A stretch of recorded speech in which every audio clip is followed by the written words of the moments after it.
Good morning student, आपका BA first year and BA BEd second year class में welcome है।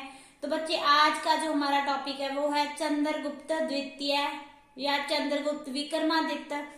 तो ये आपको इसके दो नाम हैं, इसमें आपने कंफ्यूजन नहीं होना, चंद्रगुप्त द्वितीय और चंद्रगुप्त विक्रमादित्य, क्योंकि उसने विक्रमादित्य की उपाधि धारण की थी। जो दोनों नाम एक ही व्यक्ति के हैं, एक ही शासक की हैं। क्लियर। तो इससे पहले हमने एक चंद्रगुप्त का क्वेश्चन और भी पढ़ा था, वो कौन से में था? मौर्य वंश में आया था, वो था चंद्रगुप्त मौर्य। क्लियर। तो दो गुप्त वंश में आते हैं चंद्रगुप्त, एक मौर्य वंश में, एक चंद्रगुप्त मौर्य। तो गुप्त वंश के हमने एक पहले लेक्चर में किया था चंद्रगुप्त प्रथम, अब हम कर रहे हैं चंद्रगुप्त द्वितीय। तो आपने इनमें कंफ्यूजन नहीं होना है। क्लियर। तो सबसे पहले बच्चे हम बात करते हैं चंद्रगुप्त विक्रमादित्य के आरंभिक जीवन के बारे में, उनकी अर्ली लाइफ के बारे में। Clear. Early life of Chandragupta Vikramaditya. तो कहा जाता है कि बच्चे ये समुद्रगुप्त और उसकी रानी दत्त देवी का पुत्र था। तो इसके पिता का नाम क्या था? समुद्रगुप्त, और माता का नाम था रानी दत्त देवी। क्लियर। तो चंद्रगुप्त क्या था? गुप्त वंश का सबसे महान और शक्तिशाली राजा शासक हुआ था। और एरन अभिलेख से हमें ये ज्ञात होता है कि जो समुद्रगुप्त था उसको पुत्र पुत्रों वाला शासक माना गया है। और कहा जाता है कि समुद्रगुप्त के दो पुत्र थे। एरन अभिलेख में तो उसको पुत्र पुत्रों वाला कहा गया है, परंतु हमें केवल उनके दो पुत्रों के बारे में ही जानकारी मिलती है। समुद्रगुप्त के दो पुत्र थे, एक का नाम था रामगुप्त और दूसरे का नाम था चंद्रगुप्त। क्लियर। तो इन दोनों पुत्रों को देवराज के नाम से भी जाना जाता था। वेरी इंपॉर्टेंट, क्या नाम से जाना जाता था? देवराज के नाम से भी। तो कहा जाता है कि जो रामगुप्त को शक रुद्रदामन तीसरे में एक युद्ध में पराजित कर दिया था। तो पराजित होकर जो रामगुप्त था उसने रुद्र सिंह तृतीय की अधीनगी स्वीकार कर ली थी और उनके साथ एक अपमानजनक संधि की थी। तो ये बात क्या थी? गुप्त परंपराओं के खिलाफ थी, विरुद्ध थी। क्योंकि जो समुद्रगुप्त था वो क्या था? अपने जीवन भर उसने किसी भी हार का सामना नहीं किया था, परंतु उसके पुत्र ने क्या कर दिया था? शक शासक राजा रुद्रदेव के साथ अपमानजनक संधि कर ली थी। तो ये बात चंद्रगुप्त को भी अच्छी नहीं लगी। तो चंद्रगुप्त ने पहले क्या किया था? पहले शक राजा रुद्र सिंह तृतीय को हराया और फिर उसने अपने भाई का वध कर दिया था। चंद्रगुप्त ने रामगुप्त का वध कर दिया और गद्दी को हथिया लिया, जहां वो उसने राज सिंहासन या राजगद्दी पर वो शासन करने के लिए बैठ गया था। यहाँ तक क्लियर। तो अगर हम उसके शासनकाल की बात करें तो उनका शासनकाल था 380 से लेकर 414 ईस्वी तक, 380 से लेकर 414 तक था। क्लियर। तो उनको क्या था? अपने पिता से ही एक विशाल साम्राज्य मिला था, परंतु क्या उसने अपनी स्थिति को और भी मजबूत और सुदृढ़ बनाने के लिए दो वंशों के साथ विवाह संबंध कायम किए थे। वेरी इंपॉर्टेंट, नागवंश और वाकाटक वंश। क्लियर। तो नागवंश की बात करें बच्चे, तो नागवंश के 9 शासकों को किसने हराया था उत्तरी भारत में? समुद्रगुप्त ने।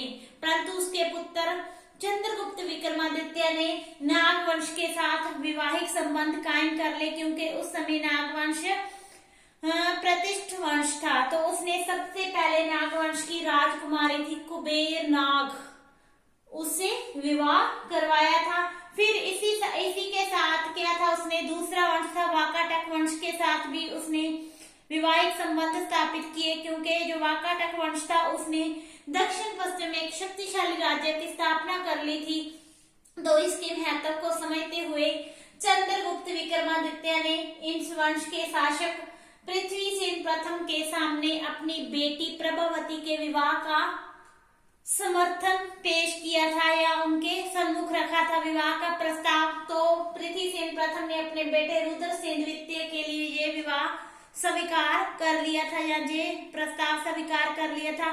इसके अतिरिक्त बच्चे चंद्रगुप्त द्वितीय ने अपने पुत्र कुमार गुप्त प्रथम का विवाह भी कुंतल नरेश की पुत्री के साथ किया था। तो इस तरह उन्होंने भी विवाहिक संबंधों, जैसे कि हमने पहले पढ़ा था ना, बिंबिसार ने विवाह संबंधों के साथ अपने साम्राज्य को सुदृढ़ किया था, वैसे ही चंद्रगुप्त द्वितीय ने विवाहिक संबंधों का सहारा लेकर अपने साम्राज्य को और भी सुदृढ़ कर लिया था। और इन विवाह संबंधों से चंद्रगुप्त विक्रमादित्य को अत्यधिक लाभ प्राप्त हुआ। तो ये था उनका आरंभिक जीवन। इसके बाद हम करेंगे कि उन्होंने इन विवाहिक संबंधों के साथ जैसे ही अपनी स्थिति को सुदृढ़ किया, वैसे ही उन्होंने अपने विजयों का दौर शुरू करवा दिया था। क्लियर। नेक्स्ट हम करते हैं उनकी विजयों के बारे में। तो सबसे पहले उनके कंक्यूस्टर्स के बारे में बात करेंगे। War against Gujarat and Kathiawar, Gujarat तथा काठियावाड़ के साथ युद्ध। तो कहते हैं कि चंद्रगुप्त विक्रमादित्य ने सिंहासन बैठते हुए राज्य विस्तार की नीति अपनानी शुरू कर दी थी। उसने अपने पिता समुद्रगुप्त की भांति अपनी सैन्य शक्ति का विस्तार किया। तो सबसे पहले उसका युद्ध हुआ था गुजरात और काठियावाड़ के साथ, क्योंकि चंद्रगुप्त विक्रमादित्य के काल की ये घटना सबसे महत्वपूर्ण थी। इस राज्यों में, गुजरात और काठियावाड़ राज्यों में शक राजा रुद्र सिंह तीसरे या तृतीय का शासन था। तो उन्होंने अपनी काफी स्थिति सुदृढ़ भी कर ली थी। समुद्रगुप्त ने अपने टाइम पीरियड में क्या किया था, उत्तर और दक्षिण के जो शकों का तो उन्होंने दमन कर दिया था, परंतु पश्चिमी भारत के शकों के प्रति उन्होंने कोई कार्रवाई नहीं की थी। तो पश्चिम भारत में थे गुजरात और काठियावाड़ के शक शासक। तो अब समुद्रगुप्त का जो अधूरा कार्य था वो किसने पूरा किया था, उसके पुत्र चंद्रगुप्त विक्रमादित्य ने अपने पिता के अधूरे कार्य को पूरा करना पड़ा था। तो उसने 388 ईस्वी में शकों पर आक्रमण किया और उनसे युद्ध स्टार्ट कर लिया। और ये युद्ध 388 से लेकर 410 ईस्वी तक जारी रहा था और ये बच्चे एक भयंकर युद्ध था। इस युद्ध के अंत में जो राजा रुद्र सिंह तृतीय था वो बुरी तरह पराजित हो जाता है और मारा जाता है। और इस प्रकार जो गुजरात और काठियावाड़ है उस पर किसका अधिकार हो जाता है, चंद्रगुप्त विक्रमादित्य का अधिकार हो जाता है। और इस विजय के पश्चात वो 2 उपाधियां धारण करता है। Very important question. 2 उपाधियां धारण की थी, एक विक्रमादित्य की और दूसरा शिकारी की। 2 नंबर का क्वेश्चन है बच्चे। विक्रमादित्य का अर्थ है वीरता का सूर्य और शिकारी का अर्थ है शकों का वध करने वाला। और ये विजय उसकी बहुत महत्वपूर्ण रही थी और उसकी बहुत से उनको लाभ हुए थे चंद्रगुप्त विक्रमादित्य को। इसके कारण पहला लाभ क्या हुआ कि उसके साम्राज्य का विस्तार हुआ और उसकी प्रसिद्धि या ख्याति दूर दूर तक फैल गई थी। दूसरा, जो गुप्त साम्राज्य की सीमा अब अरब सागर को छूने लगी, तो उसका जो साम्राज्य था वो अरब सागर तक जा पहुंचा था। तीसरा, इससे जो विदेशी व्यापार को काफी बढ़ावा मिला। अब क्या पूर्व और पश्चिम भारत के लोगों का आपस में व्यापार होने लगा था और इसमें कोई बाधा नहीं रही। और चौथी बात करें तो इससे जो पश्चिमी देशों के साथ व्यापारिक संबंध कायम हो गए और जो चंद्रगुप्त द्वितीय था उसका भड़ौच नाम के एक प्रसिद्ध बंदरगाह पर भी अधिकार हो गया था। और शकों की पराजय के साथ ही देश में विदेशी सत्ता का भी अंत हो गया था। और इस वजह से जो चंद्रगुप्त था उसको उज्जैन जैसा एक विशाल व्यापारिक नगर मिला था और इसने इसकी महत्ता को देखते हुए इसको अपने साम्राज्य की दूसरी राजधानी भी बना लिया था। क्लियर। नेक्स्ट हम करते हैं वंग विजय, कंक्यूस्ट ऑफ वंगा। बंग उस समय बंगाल को कहा जाता था। प्राचीन काल में बंगाल को बंग के नाम से भी जाना जाता था। कहा जाता है कि चंद्रगुप्त ने बंग प्रदेश को भी अपने साम्राज्य में शामिल कर लिया था। और इस विजय के बारे में हमें ज्यादा जानकारी तो नहीं मिलती, परंतु इस विजय का उल्लेख उनके जो मेहरौली का स्तंभ अभिलेख है उससे मिलती है। कहा जाता है कि चंद्र नामक राजा ने वंग के विरुद्ध सफल अभियान किया था जिसमें उसको विजय मिली थी। तो बहुत से इतिहासकारों का ये मत है कि चंद्र शायद उस समय चंद्रगुप्त प्रथम को ही ये नाम दिया गया हो। क्लियर। नेक्स्ट हम करते हैं तीसरी विजय, वाहलीक की पराजय। तो उसने वाहलीक जाति को भी हराया था, डिफीट विद वाहलीक्स। तो चंद्रगुप्त ने कहा जाता है कि ये जानकारी जो वहालिक की प्राज्ञा के बारे में जानकारी भी हमें मेहरौली स्तंभ अभिलेख से मिलती है। कहा जाता है कि चंद्रगुप्त विक्रमादित्य ने सिंधु नदी के मुहाने की 7 शाखाओं को पार करके इस जाति को पराजित किया था।